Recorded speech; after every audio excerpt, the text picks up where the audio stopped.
Class 12 এর তড়িৎ রসায়নের যে অধ্যায়টি আমরা আলোচনা করছিলাম আজকে তার ষষ্ঠ পর্ব। এই পর্বে আমরা প্রথমে কিছু কোশ্চেন নিয়ে আলোচনা করি। এখানে একটা কোশ্চেন দেওয়া আছে ABCD এর প্রমাণ বিজারণ বিভবের মান যথাক্রমে ভোল্ট। ধাতুগুলিকে ক্রমবর্ধমান ধাতব চরিত্র বা তড়িৎ পরাধর্মিতা অনুযায়ী সাজাও। তা আমরা প্রথমে তড়িৎ রাসায়নিক শ্রেণীতে যেভাবে ক্রমবর্ধমান প্রমাণ বিজারণ বিভব অনুযায়ী উপর থেকে নিচে সাজানো থাকে ঠিক তেমন ভাবে সাজিয়ে নেব। সবচেয়ে কম বিজারণ বিভব এখানে কার আছে? সবচেয়ে কম বিজারণ বিভব আছে বি এর -0.76 ভোল্ট। তাহলে বি কে সবার উপরে রাখবো। তারপরে কি আসবে? তারপরে আসবে সি, এরপরে আসবে ডি এবং সবার নিচে আসবে এ, কারণ এর প্রমাণ বিজারণ বিভবের মান সবচেয়ে বেশি। তাহলে আমরা কি দেখতে পাচ্ছি? দেখতে পাচ্ছি উপর থেকে নিচে আসছে এবং এর ফলে কিন্তু প্রমাণ বিজারণ বিভবের মান বৃদ্ধি পাচ্ছে। তাহলে প্রমাণ বিজারণ বিভবের মান বৃদ্ধি পেলে কি হয়? সেই ধাতুগুলির বিজারিত হওয়ার প্রবণতা বৃদ্ধি পায়। যার প্রমাণ বিজারণ বিভবের মান বেশি তার কিন্তু বিজারিত হওয়ার প্রবণতা বেশি। তাহলে যত বিজারণ বিভব বৃদ্ধি পাবে তত বিজারিত হওয়ার প্রবণতা বাড়ে।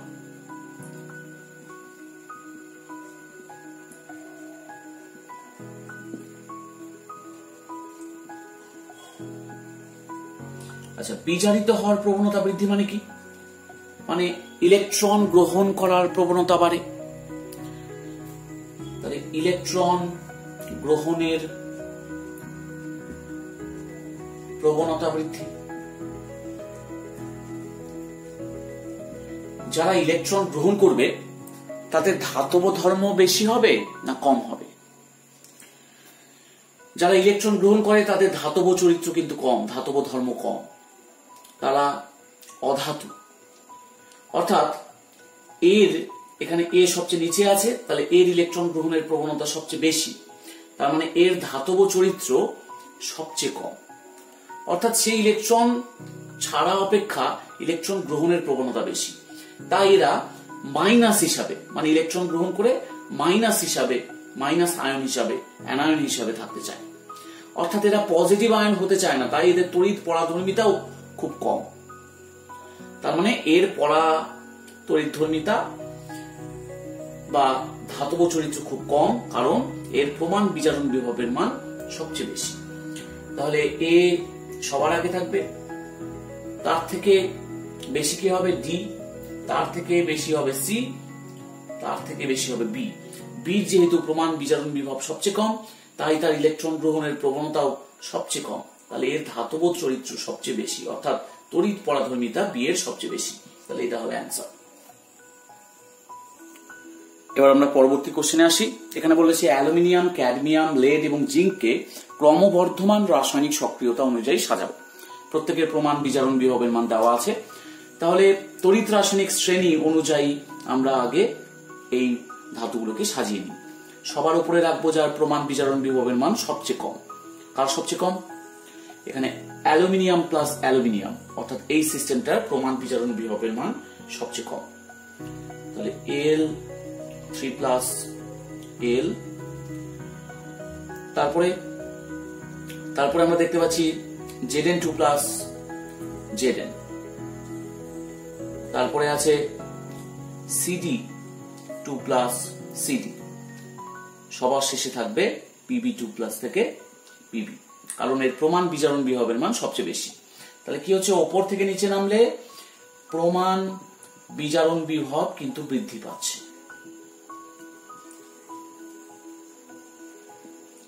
প্রমাণ বিজারণ বিভব যদি বৃদ্ধি পায় তাহলে বিজারিত হবার প্রবণতা বৃদ্ধি পাচ্ছে।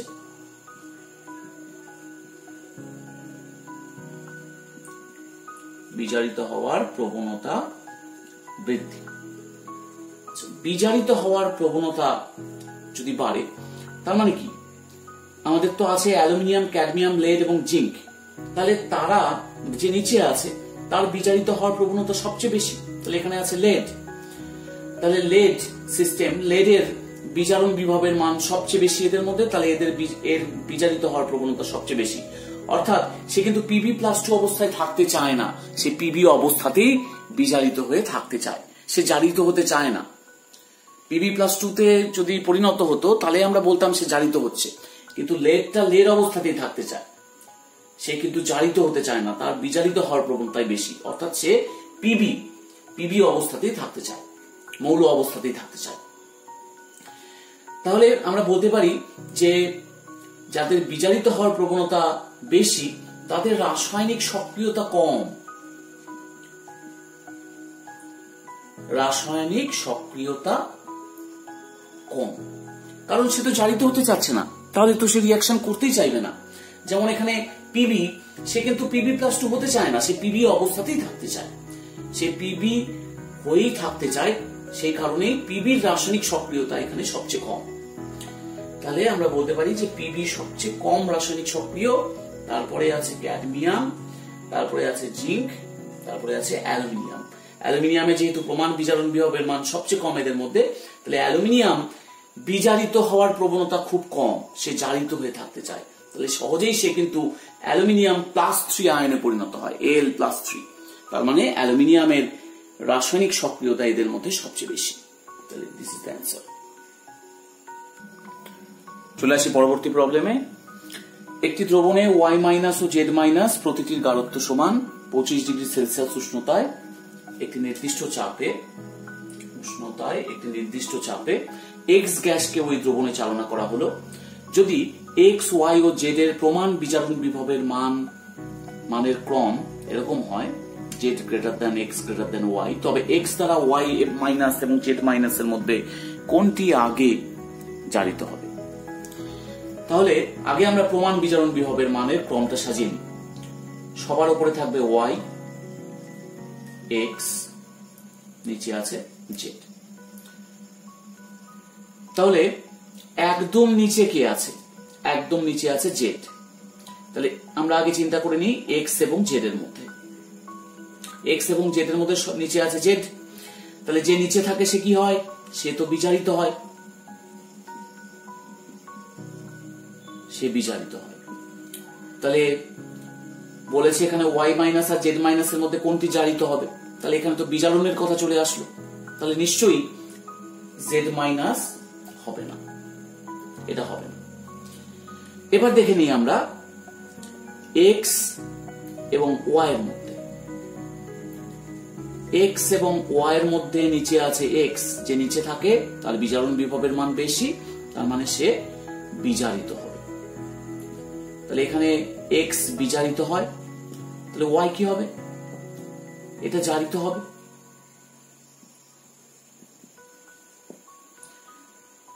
তাহলে এখানে Y- আছে, Y- জারিত হয়ে তৈরি করবে Y এবং একটা ইলেকট্রন, এবং X এখানে বিজারিত হবে, সেই ইলেকট্রন নিয়ে X হয়ে যাবে X-। তাহলে ব্যাপারটা এরকম ঘটবে। তাহলে আমরা বলতে পারি যে Y- জারিত হবে আর X বিজারিত হবে।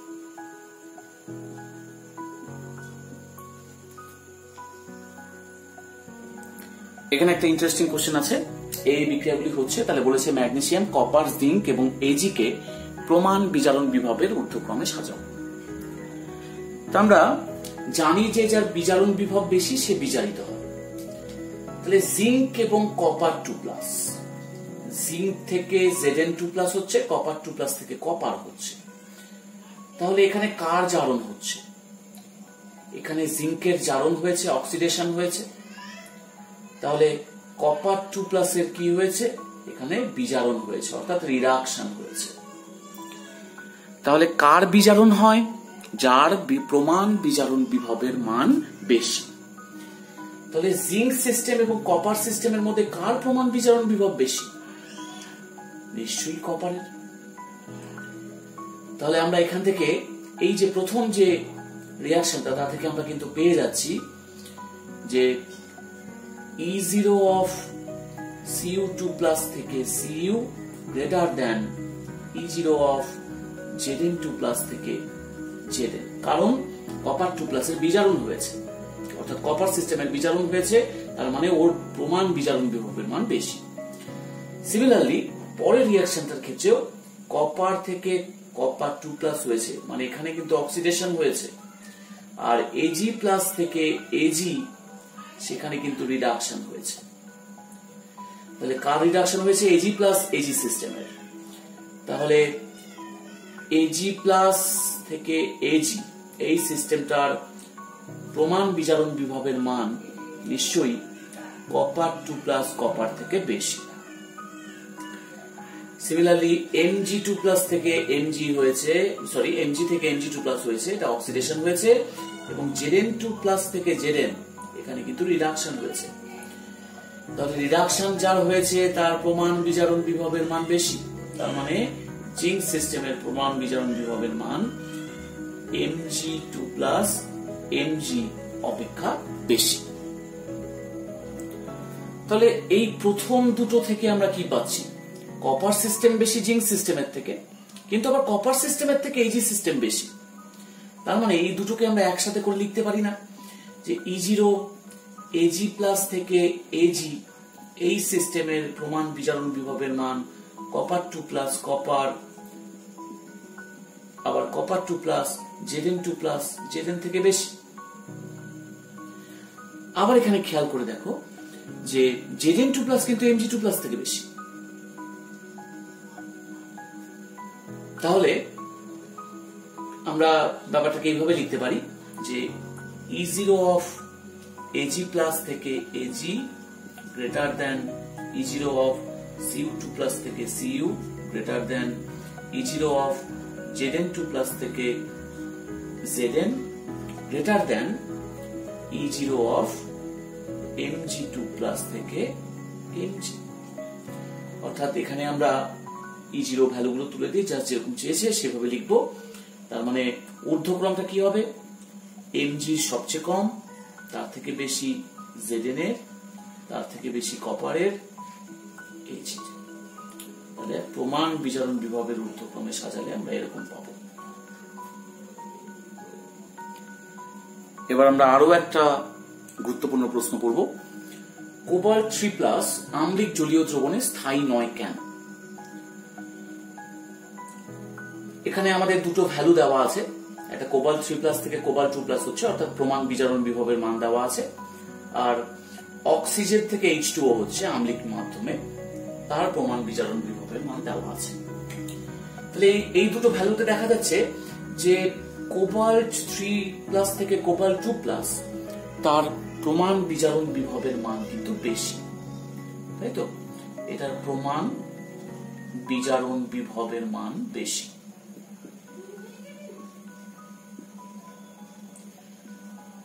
তাহলে প্রমাণ বিজারণ বিভব যার বেশি হবে সেটি কি হবে? বিজারিত হবে।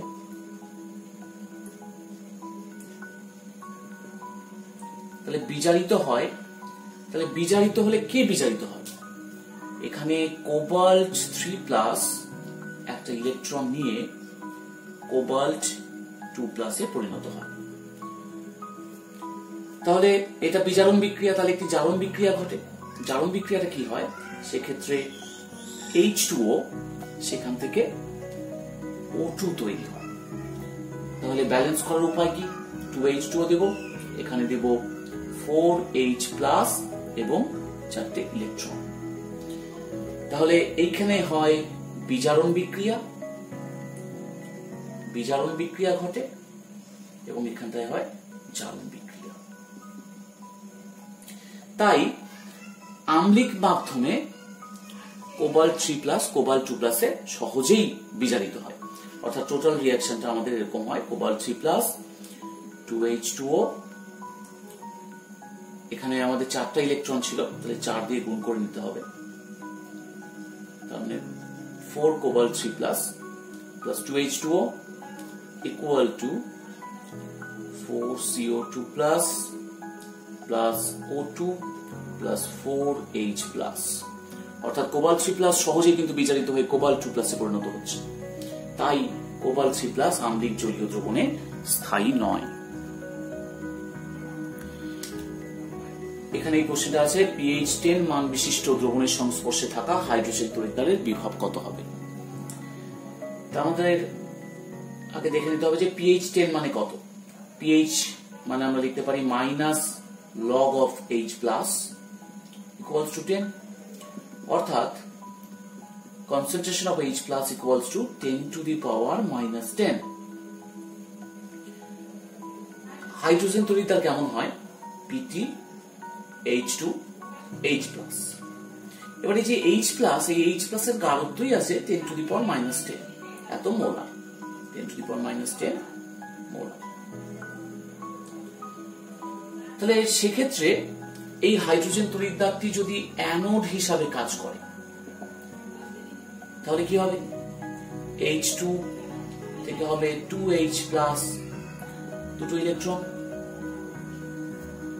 তাহলে E অফ H2 থেকে H প্লাস নামতে সমীকরণ, E0 H2 থেকে H প্লাস মাইনাস, আচ্ছা এখানে কিন্তু বলে দেয়নি কিন্তু আমরা 25 ডিগ্রি সেলসিয়াস ধরে নিব, তাহলে 0.059 by 2 log concentration of H plus the square divided by pressure of hydrogen। হাইড্রোজেনের প্রেসারও এখানে বলে দেয়নি, তা আমরা এখানে হাইড্রোজেনের প্রেসারটাকেও ধরে নিচ্ছি যেটা 1 atm প্রেসারে আছে। তাহলে এখানেও 1 বসবে।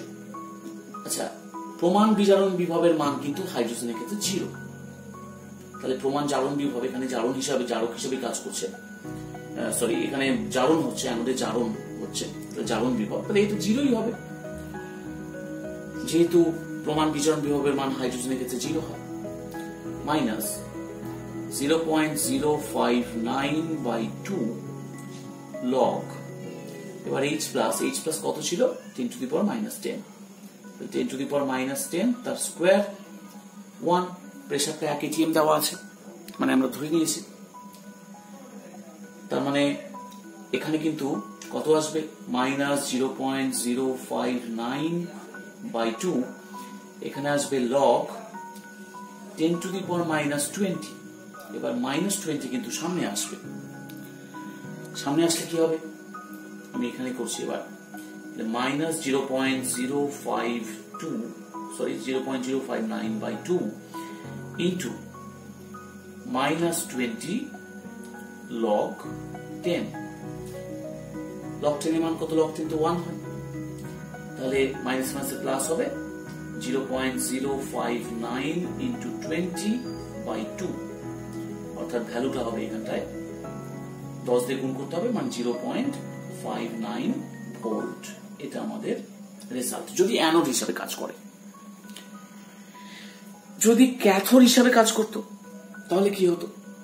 আমাদের তো বলে দেয়নি অ্যানোড না ক্যাথোড হিসাবে কাজ করতে হবে, তো যদি ক্যাথোড হিসাবে কাজ করে তাহলে এটি কিন্তু তখন এখানে ক্যাথোডে তখন বিজারণ হবে, আর বিজারণ হলে দেখা যাবে যে এই ভ্যালুটা, মানটা একই আসছে কিন্তু চিহ্নটা আসছে এখানে মাইনাস। আমরা একটু দেখে নিই কি করে ক্যাথোডে কাজ করছে। তাহলে ক্যাথোড হিসাবে যদি কাজ করে,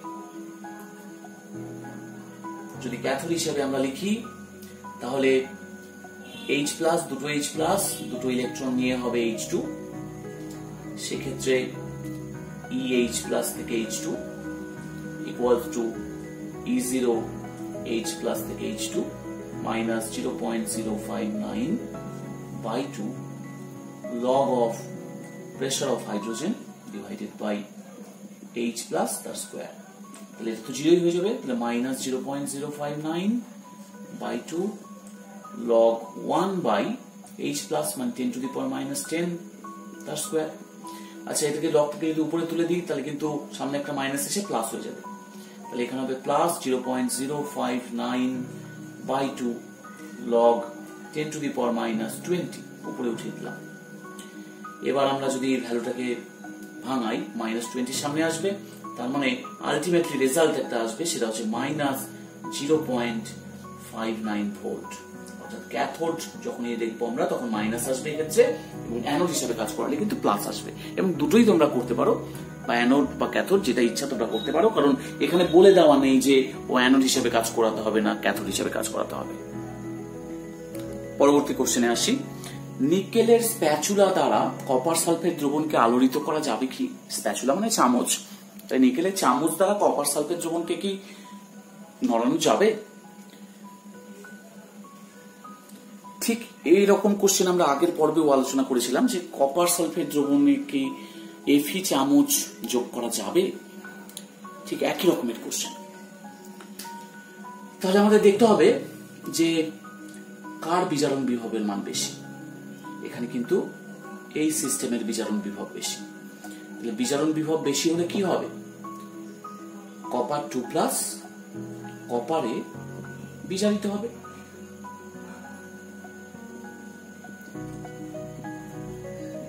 তাহলে ওপরেরটা কি হবে? নিশ্চয়ই জ্বালন হবে। কে জ্বালন হবে? নিকেল Na2+ এ জারিত হবে। কেন? যেহেতু নিকেল সিস্টেমের প্রমাণ বিজারণ বিভবের মান কম। Na থেকে Na2+ প্লাস দুটো ইলেকট্রন, কপার 2+ দুটো ইলেকট্রন নিয়ে তৈরি হবে কপার। অর্থাৎ রিঅ্যাকশনটা হবে Na plus Cu2 plus Na2+ plus Cu।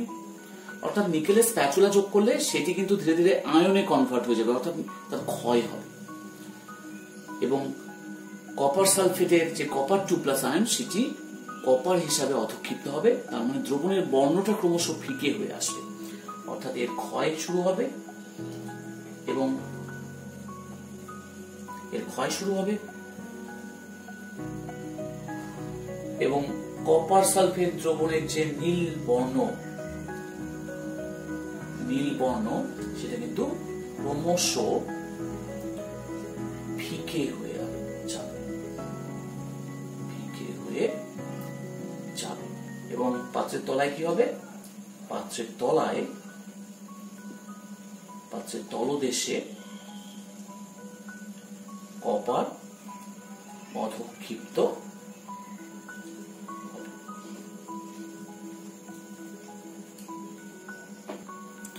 এবার আমরা আজকের এই পর্বের শেষ প্রশ্ন নিয়ে আলোচনা করব। কপার সালফেট দ্রবণকে জিঙ্ক নির্মিত এবং সিলভার নির্মিত পাত্রের মধ্যে কোনটিতে সংরক্ষণ করা যাবে? প্রত্যেকটি প্রমাণ বিজারণ বিভবের মান দেওয়া আছে। তাহলে প্রথমে আসি জিঙ্ক এবং কপারের ক্ষেত্রে। এটির প্রমাণ বিজারণ বিভবের মান বেশি। জিঙ্ক এবং কপার সিস্টেমের মধ্যে কপার সিস্টেমের প্রমাণ বিজারণ বিভবের মান বেশি, তার মানে এখানে বিজারিত হবে। কে বিজারিত হবে? কপার 2+ আয়ন কপারে বিজারিত হবে। তাহলে নিশ্চয়ই জারিত হচ্ছে উপরেরটা। কিসে জারিত হবে? জিঙ্ক তাহলে Zn2+ এ জারিত হবে।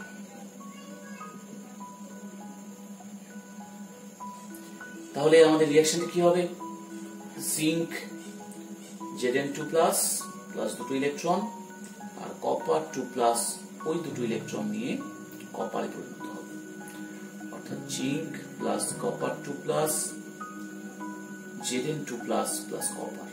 তাহলে আমরা যদি জিঙ্ক নির্মিত পাত্রের মধ্যে কপার সালফেটকে রাখি তাহলে কি হবে? সেই জিঙ্ক নির্মিত পাত্রে কিন্তু ক্রমশ ক্ষয় হতে থাকবে এবং কপার সালফেট দ্রবণ থেকে কপার কোথায় অধক্ষিপ্ত হবে? পাত্রের তলদেশে অধক্ষিপ্ত হবে।